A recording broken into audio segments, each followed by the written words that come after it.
நம்மலாம் சின்ன குழந்தைங்களா இருந்தப்போ பெரியவங்க கூப்பிட்டு அந்த சுவிட்ச் கொஞ்சம் ஆன் பண்ணு, ஃபேன் போட்டுட்டு போங்க, தண்ணி எடுத்துட்டு வாங்க அப்படின்னு சொல்லுவாங்க. நம்மளும் பண்ணுவோம். அதே இப்போ இருக்கிற குழந்தைங்க கிட்ட அந்த ஃபேன் சுவிட்ச் கொஞ்சம் போடேன் அப்படின்னு சொன்னா, உங்க பக்கத்துல தானே இருக்கு, நீங்களே ஆன் பண்ணிக்கலாம்ல அப்படின்னு கேட்குறாங்க. தண்ணி கொண்டு வந்து கொடு அப்படின்னா, அந்த பாட்டில் பக்கத்துல தான் இருக்கு பாருங்க, எடுத்துக்கோங்க அப்படின்னு சொல்றாங்க. டக்குன்னு நமக்கு என்ன தோணும்?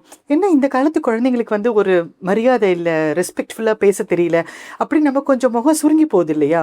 இல்ல சில நேரங்கள்ல நமக்கெல்லாம் வந்து பெரியவங்க என்ன சொல்லியிருக்காங்க, வயசுல பெரியவங்களோட ஆர்கியூ பண்ணாத, கொஞ்சம் அமைதியா இரு, அவங்க சொன்ன பேச்சு கேளு அப்படின்னு சொல்லியிருக்காங்க. ஆனா இப்போ குழந்தைங்க அப்படி இல்லை. நம்ம ஏதாவது சொல்லும்போது அவங்க மனசுல என்ன இருக்கோ அது கேட்குறாங்க. சில நேரங்கள்ல நீங்க அதை டிஸ்ரெஸ்பெக்ட்ஃபுல்லா ஃபீல் பண்ணியிருக்கீங்களா?